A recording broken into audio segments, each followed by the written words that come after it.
नमस्कार सर्व स्वामी भक्तांचं आपल्या या भक्तिमय चॅनलमध्ये मनापासून स्वागत आहे।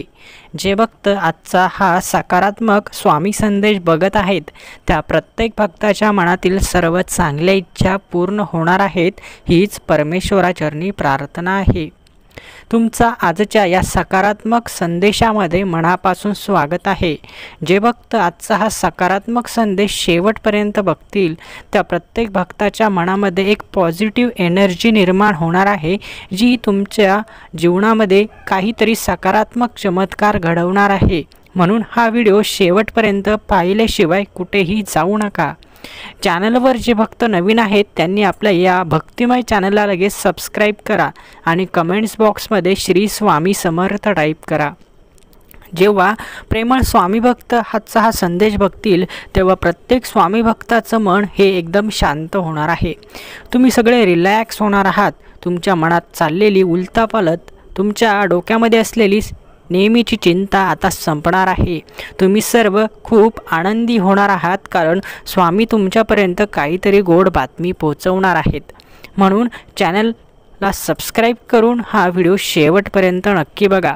जेव्हा भक्त आपला संदेश बघत असतात तेव्हा ज्यांच्या मनामध्ये वाईट विचार सुरू असतात त्यांचे वाईट विचार संपुष्टात येतात आणि नवीन काहीतरी त्यांना विचार सुचतात। तुम्ही ज्यावेळेस चांगले विचार करता त्यावेळेस तुमच्यासोबत चांगलंच घडत असतं, परंतु जेव्हा तुम्ही वाईट विचार करत असता तेव्हा काही ना काही वाईट नेहमी तुमच्यासोबत घडत असतं। याचा अनुभव तुम्ही स्वतःसुद्धा घेतला असेल।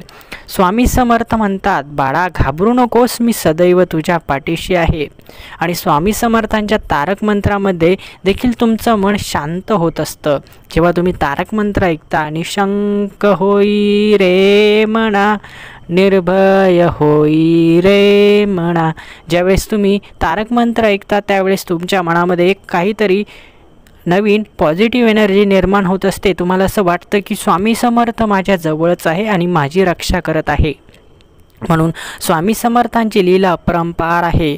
तुम्ही जेव्हा स्वामी संदेश ऐकता, तारक मंत्र ऐकता, स्वामी समर्थाचं नामस्मरण करता त्यावेळेस जीवनामध्ये कितीही टेन्शन असलं, कितीही तुम्ही थकलेले असला तरी तुमच्यामध्ये ऊर्जा निर्माण होत असते। ही ऊर्जा ही साधी ऊर्जा नाही, तर ही स्वामी समर्थ महाराजांची ऊर्जा आहे, एक विशेष ऊर्जा आहे आणि एक ही शक्ती तुमचं सदैव रक्षण करत असते। स्वामी समर्थ महाराज जरी दिसत नसले तरी ते अनुभव त्यांचे नक्की येत असतात। म्हणून स्वामी समर्थांचा हा संदेश शेवटपर्यंत ऐका।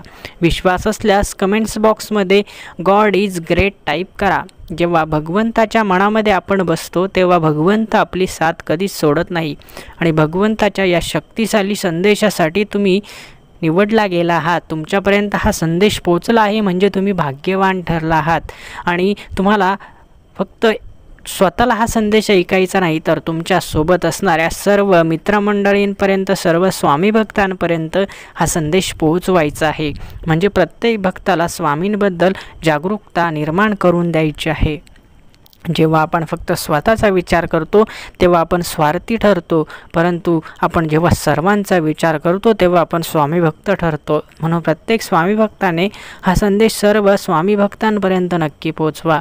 आपण सर्व एका कुटुंबासारखे आहोत। आपल्या मदतीसाठी देव कोणालाही पाठवत असले तरी ते आपल्या भक्तालाच पाठवत असतात, आपल्या देवदूताला पाठवत असतात। म्हणून असं समजू नका की तुमच्या भक्तीसाठी, तुमच्या मदतीसाठी कोणी येणार नाही। तुमच्या मदतीसाठी नक्की कोणी ना कोणी येईल आणि त्यांना देवच पाठवतील। म्हणून देवावरती असलेला तुमचा हा प्रचंड विश्वास तुमच्या नक्की एक दिवस कामी येणार आहे। आजचे हे तुम्ही जीवन जगत आहात, जो श्वास घेत आहात तो फक्त स्वामींच्या आज्ञेमुळे घेत आहात। स्वामींच्या आज्ञेशिवाय या विश्वामध्ये कुठलीच गोष्ट घडत नाही। जेव्हा स्वामी समर्थ आदेश देतात तेव्हाच गोष्ट घडते।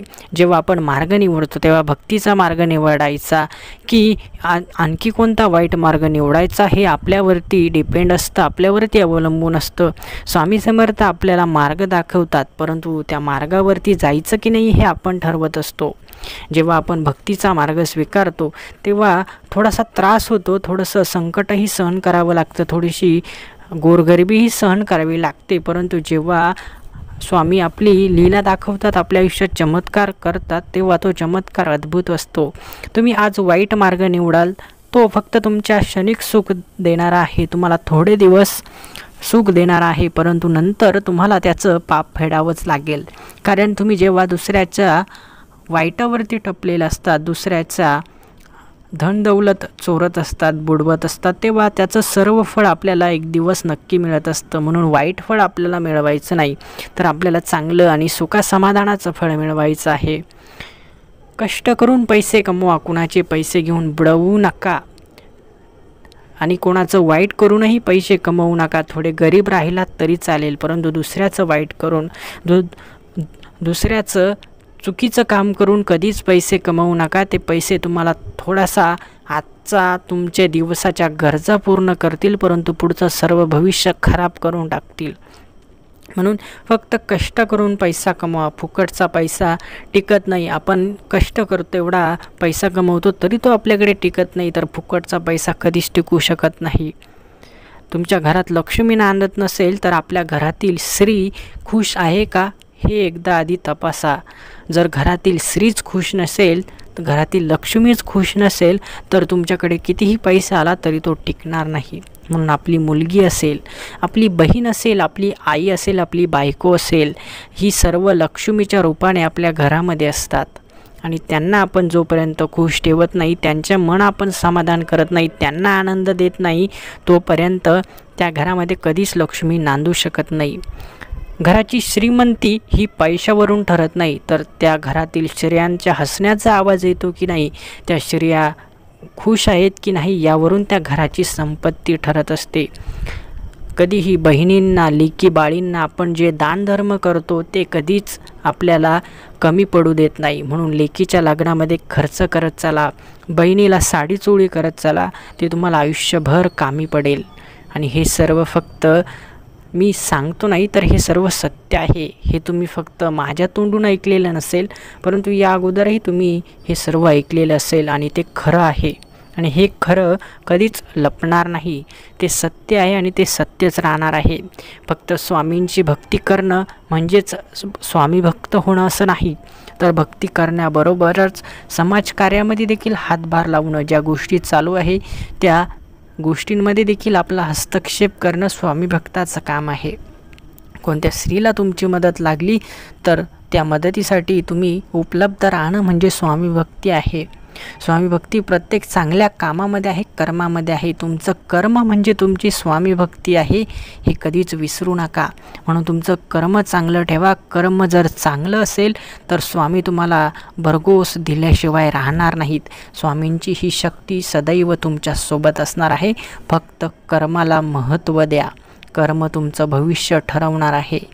आजचा हा सुंदर संदेश प्रत्येक स्वामी भक्तासाठी होता. संदेश जर आवडला असेल तर व्हिडिओला नक्की लाईक करा आणि ज्या स्वामी भक्तांनी अजूनही चॅनलला सबस्क्राईब केलं नसेल त्यांनी लगेच सबस्क्राईब करा. धन्यवाद.